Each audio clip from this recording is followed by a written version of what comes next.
राधे राधे दोस्तों, स्वागत है आपका देवलोक कहानी में। प्रिय भक्तगणों, आज हम आपको बताएंगे गीता में कर्म फल के महत्व। मनुष्यों को कर्मों का फल भोगना ही पड़ता है और कैसे मिलता है कर्म फल, आइए जानते हैं इस वीडियो में। दोस्तों, अगर आप हमारे चैनल में नए हैं तो चैनल को सब्सक्राइब कर लीजिए, लाइक कर दीजिए ताकि आपको ऐसी जानकारी मिलती रहे।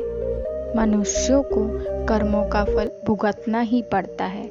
आज इस वीडियो में हम आपको बताएंगे हम कर्मों का फल अवश्य भुगतना पड़ता है, क्योंकि इंसान ही अच्छे और बुरे कर्म करता है, पशु नहीं। इसीलिए हम अपने कर्मों का फल अवश्य भुगतना पड़ेगा, चाहे वो देर हो या सवेर। कर्म सिर्फ हमें भुगतने ही पड़ेंगे, इसलिए कर्म करने से पहले एक बार अवश्य सोचें, क्या मैं यह सही कर रहा हूँ? अगर कर्म करने से पहले अच्छे से सोच लें तो शायद हम बुरा कर्म करने से बच सकते हैं। अगर आपने अपने आप को बचा लिया तो सजा से भी बचा लिया। आपने बुरा कर्म कर लिया तो एक न एक दिन भगवान अवश्य सजा देगा। इस जन्म में नहीं, अगले जन्म में ही कर्मों का फल भोगना पड़ता है। श्री कृष्ण जी ने भी गीता में कर्मों को ही सबसे उत्तम बताया है, क्योंकि कर्म हो हमारे भाग्य का निर्माण करते हैं। अगर हम अच्छे कर्म करेंगे तो हमारे साथ अच्छा होगा, अगर हम बुरे कर्म करेंगे तो हमारे साथ भी बुरा ही होगा। कर्मों का फल कैसे मिलता है? भगवान की न्याय व्यवस्था बहुत ही ज़्यादा सुदृढ़ है। कर्म का फल अच्छे कार्य करने वाले को अच्छा और बुरे कर्म करने वाले को बुरा फल अवश्य ही भोगना पड़ेगा। भगवान के घर देर भले ही हो जाए, मगर अंधेर हो ही नहीं सकता। जिसको आप देर समझते हैं वह देर भी नहीं है। धन और सुख कैसे पाएं? प्रभु ने प्रत्येक कर्म के फलित होने का समय पहले ही निर्धारित कर रखा है। समय से पहले या पीछे फल की प्राप्ति नहीं होगी। प्रभु की प्रत्येक रचना, प्रत्येक नियम इतना ज़्यादा गहरा है कि हर एक प्राणी उसको समझना या जान नहीं सकता। आज जो कर्म हम कर रहे हैं, परिपक्व होकर उनसे भी हमारे भाग्य की रचना होती है।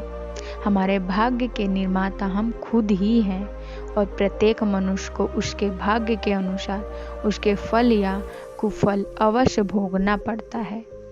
इस समय हम जो दुख भुगत रहे हैं, यह हमारे ही पिछले जन्मों का या इसी जन्म के हमारे किए गए पुण्यों या बुरे कर्मों का, पापों का फल है। प्रभु को दोष नहीं देना चाहिए। भगवान का एक विधाता यह है कि हमारे कर्म, विचार और भावना को अनुसार ही हमें सुख दुख की प्राप्ति होती है, और वह सुख या दुख हमें दुखों भी भोगना पड़ेगा। मनुष्य के कब किए गए पाप फल कब मिलेगा, इसका कुछ पता नहीं। भगवान का विधान विचित्र है। जब तक पुराने पुण्य प्रबल रहते हैं, उग्र पाप का फल भी तत्काल नहीं मिलता। जब पुराने पुण्य खत्म हो जाते हैं, तब पाप की बारी आती है। शराबी को कैसे समझें और उसके साथ कैसे रहना सीखें? पाप का भोगना पड़ता ही पड़ता है।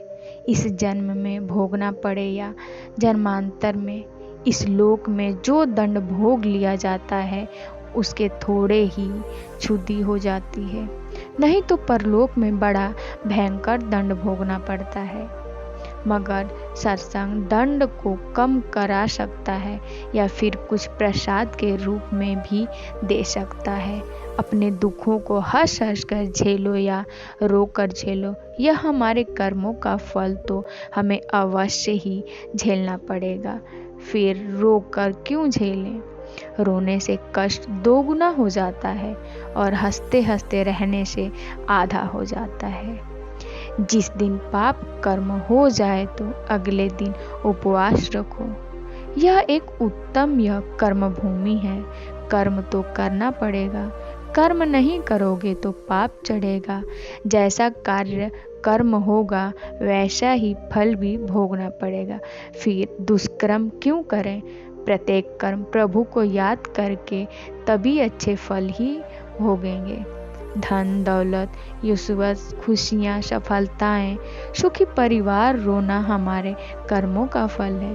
और पीड़ा, दुख, बीमारियों, आफत, दुखी परिवार रोना हमारे ही बुरे कर्मों का फल है। भूतकाल में हमारे जो किया था उसका फल हमें अब मिल रहा है। भूतकाल में हम जो भोग चुके हैं या हो सकता है इस जन्म में भोगेंगे। कृष्ण ने समझाया कि भीष्म पितामह सुख दुख से, जय पराजय से परे हैं। वो जानते हैं कि जो होने वाला था यही हुआ। भीष्म ने कृष्ण से कहा, भगवान मैंने ध्यान करके अपने 73वें जन्म तक देखा तो कोई कुकर्म नहीं किया, फिर मुझे बाणों की सैया पर क्यों सोना पड़ा? श्री कृष्ण मुस्कुराकर बोले, हे सतमय मूर्ति भीष्म, 73वें जन्म के पहले 64वें जन्म तक जब आपको पता चलता कि जब आप किशोर थे तब वन में घूमने गए थे, वहाँ पत्ते पर बैठी तिंडी के शरीर में आपने कांटा चुभोया था। उस कर्म का फल घूमते घूमते अब मिल रहा है। कर्म का फल 6 साल से 2 गुना, 12 साल में 4 गुना, 18 साल में 8 गुना, 24 साल में 16 गुना इस प्रकार मिलता है। इसलिए जब आप कर्ता होकर कर्म कर रहे हैं तो सोच लें कि इसका क्या फल होगा। धृतराष्ट्र ने भी श्री कृष्ण से अपने कर्मों का हिसाब किताब पूछा। मैंने ऐसा क्या कर्म किया कि मुझे अपने बेटों की मृत्यु का शोक मिला? मैंने अपने 100 जन्मों तक पीछे देखा कृष्ण, लेकिन ऐसा कोई कर्म मैंने नहीं किया। श्री कृष्ण ने अपने योग बल से धृतराष्ट्र ने देखा कि एक राजा थे और वो स्वादिष्ट व्यंजनों में खोए रहते थे। बिना विचार किए जो सामने आ जाता खा लेते, इनाम भी दिया जाता। एक दिन रसोई ने हंस के 100 बच्चे का मांस बनाकर एक एक करके राजा को खिला दिया। श्री कृष्ण ने कहा, धृतराष्ट्र जी, आप स्वाद में अंधे हो गए थे, तभी आप इस जन्म में अंधे बने। तुम्हारे पुण्यों के प्रभाव से 100 जन्म तक तो तुम्हें फल नहीं मिला, लेकिन इस जन्म में हंस के 100 बच्चों को खाने का फल तुम्हें मिल गया, तभी तुम्हारे 100 पुत्र मारे गए। सोचो, साथ में क्या लाए और क्या लेकर जाओगे। मनुष्य को ऐसी कमाई इकट्ठी करनी चाहिए जो इस संसार में भी काम आए और मृत्यु के बाद उसे हम साथ भी ले जा सकें। हमारे ही काम और अगले जन्म में भी हमारे ही काम आ सके। सभी जानते हैं कि हम खाली हाथ नंगे इस संसार में आए हैं और खाली हाथ ही जाना पड़ेगा। मृत्यु के समय यह धन दौलत, जमीन, मकान, व्यापार, नौकरी, नाम, शोहरत, रिश्तेदार, भाई बहन, माँ बाप, सभी बच्चे किसी को भी साथ नहीं ले जा सकते, चाहे राजा हो या कोई भिखारी हो। इसीलिए इतना मोह, इतना ज़्यादा लगाव इसमें क्यों रखें। साथ में हमारे जाएंगे सिर्फ हमारे अपने किए हुए अच्छे या बुरे कर्म, कृत या अपकृति, दान धर्म, परोपकार, दुखियों की सेवा, पुण्य जो भी हम इस जन्म में करेंगे यह अवश्य साथ जाएंगे और हमारे ही काम आएंगे। हम प्रत्येक दिन जब भी हमारा मन शांत हो, आंखें बंद करके 2-4 मिनट यह सोचना अवश्य चाहिए कि हम इतनी बड़ी अशांति को क्यों अपने साथ क्यों बांधे हुए हैं। यह भाग दौड़, तनाव, ताना बाना मकड़ी के जैसा जाला बुनकर खुद उसमें उलझे हुए क्यों हैं और किसके लिए हैं। जो हमें बुरा लगता है यह दूसरे को कभी मत दो, जैसे कि कड़वी बातें, गाली, गुस्सा, बेइज्जती, असम्मान, अपमान, गला सड़ा या खोट वाला खाने का, पीने का सामान इत्यादि। कर्म का महत्व। जो चीज़ें हमें अच्छी लगती हैं वह दूसरे को, ज़रूरतमंद को बिना मांगे भी दो, जैसे कि आम, लक्ष्मी, मीठी बातें, सद्व्यवहार, सम्मान, खाने पीने के अच्छे अच्छे बढ़िया सामान दो, हाथों से बांटो, लुटा दो, परोपकार करो, दान धर्म करो। संतों ने कहा है, जो कुछ तुम समेटते हो यह तो सपना है, जो लुटा रहे हो वो केवल अपना है। इसीलिए लुटाओगे वो ही तुम्हारे साथ जाएगा, तुम्हारे काम आएगा। सिर्फ तुम्हारी ही यादें रखो कि संसार की किसी भी वस्तु से मनुष्य का अस्थायी संबंध नहीं है। यह शरीर, मकान, रुपए, पैसे, जमीन जायदाद, स्त्री, पुत्र, परिवार, बाध्य, मित्र, दोस्त कोई भी साथ रहने वाला नहीं है। एक दिन इस सब वस्तुओं को जो या त्यों छोड़कर यहाँ से चल देना है। जब जाएंगे तब साथ में कुछ भी ले नहीं जाएंगे। सिर्फ भगवान साथ छूटने वाले नहीं हैं। साथ में एक छोटा सा तिल भी नहीं ले जा सकते। आप कितने भी उपयोग कर लो, सारे उपाय धीरे धीरे रहकर धरे रह जाएंगे। सिर्फ भगवान नारायण प्रभु की भक्ति, दुखियों की सेवा, दान पुण्य साथ में अवश्य जाएगा। साथ में जो जाएगा वही तो अपना हुआ। साथ में जो नहीं ले जा सकते वे सब पराया हुआ। जीते जी उन पराई वस्तुओं से मोह क्यों रखें? आप गंभीरता को जमकर विचार करें। साथ में एक तिल भी नहीं ले जा पाएंगे तो फिर अशांति, हाय, छीना झपटी क्यों? किसके लिए? भगवान का हुक्म है, हर एक कार्य प्रभु के नियति समझकर फल प्रभु पर छोड़ दो। वो कभी बुरा नहीं करेंगे। तो सोचो फिर दुख क्यों करें? दुख सुख भी एक सोच के कारण ही तो है।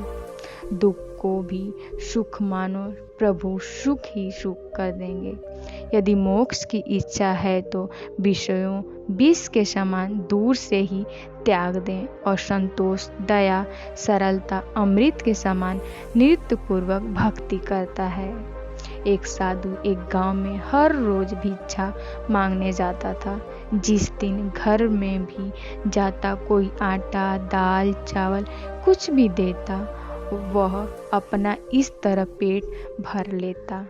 उसी गांव में एक व्यक्ति उसको हर रोज भिक्षा मांगने पर गोबर डाल देता और वह यह कहकर टाल देता कि भगवान ने हाथ पैर दे रखे हैं, कुछ काम करके खा ले। वह साधु चुपचाप गोबर लेकर आ जाता और एक तरफ ढेर लगा देता। ऐसे करते करते उस गोबर बहुत बड़ा ढेर बन गया। साधु भी हर रोज भिक्षा मांगने जाता। वह आदमी हर रोज ही उसको गोबर डाल देता और गांव के लोग खाना देते। ऐसे करते करते दोनों का समय बीत गया और जब दोनों अपनी जीवन यात्रा पूरी कर भगवान के घर पहुँचे तो गोबर डालने वाले इंसान को खाने में भगवान के घर गोबर मिला। तो उसने कहा, भगवान कहाँ हैं? प्रभु, मैं गोबर कैसे खा सकता हूँ? भगवान ने कहा कि जब साधु तेरे घर भिक्षा मांगने जाता था, जिसका कोई और भिक्षा मांगने के सिवाय कोई चारा नहीं था, तो आप उसको भिक्षा में गोबर देते थे। वही गोबर का ढेर अब इतना बड़ा हो गया कि आपके खाने के हिस्से में अब गोबर भी आएंगे। तो उस व्यक्ति ने भगवान के पैर पकड़ लिए और कहने लगा, भगवान, मैं गोबर नहीं खा सकता, कृपया इस समस्या का कोई समाधान बताओ। भगवान ने कहा, कर्मों का फल अवश्य ही भोगना पड़ता है। अब वो इंसान प्रभु के आगे रोए और गिड़गिड़ाए, कृपया करके इस समस्या का कोई समाधान हो तो बताओ। भगवान बोले, इस सारे गोबर को आप हर रोज एक कपड़े में डालकर पानी के साथ धोते रहो। इस प्रकार आपके कर्म कट जाएंगे। ऐसे करते करते उसको गोबर को धोने में कम से कम 1 साल लगा और सबसे लास्ट में गोबर का जो आखिरी अंश भूस और घास के कुछ हिस्सा कपड़े में ऊपर रह गया तो भगवान बोले, अब आपके हिस्से में तो खाना ही पड़ेगा। वह इंसान फिर रोए और कहे कि इसको कैसे खाऊं। प्रभु ने कहा, किसी के बुरे कर्मों को मैं कम कर सकता हूँ पर बिल्कुल खत्म नहीं हो सकता है, इसीलिए आपको यह तो खाना ही पड़ेगा। भगवान ने उसे समझाया कि आप गोबर खाने से बच गए। अगर आप उसको ना धोते तो वह सारा गोबर आपको खाना पड़ता। कर्म का फल का महत्व।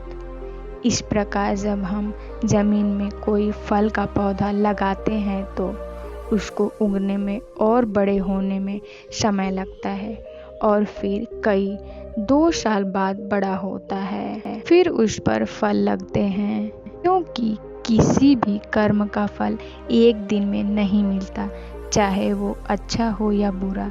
यह अब आपके ऊपर निर्भर करता है कि आप कर्म कौन सा कर रहे हो। फल मिलने के समय जरूर लगेगा पर मिलेगा जरूर। यही समय और परमात्मा का नियम है कि हमारे द्वारा किए गए हर कर्म का सुख और दुख हमारे कर्मों के ऊपर ही निर्भर करता है। हमें सुख और दुख अपने द्वारा किए गए कर्म का हिसाब किताब चुकाना पड़ता है। कर्मों का फल हमें अवश्य ही भुगतना ही पड़ेगा। इसीलिए जब हम किसी को दान देते हैं तो सोच समझ कर दें, क्योंकि एक दिन हमें वह डबल होकर मिलेगा। इसी प्रकार हर काम करते समय भी ध्यान रखें कि हम कौन सा काम सही कर रहे हैं, कौन सा काम गलत कर रहे हैं। इसीलिए कभी भी भूल कर भी किसी की आत्मा ना दुखाएं, जितना हो सके। दोस्तों, अगर आपको ये वीडियो देखकर अच्छा लगा हो तो अपनों को शेयर करें, वीडियो को लाइक करें, कमेंट में अवश्य बताएं आपको वीडियो कैसा लगा। आपका तहे दिल से शुक्रिया।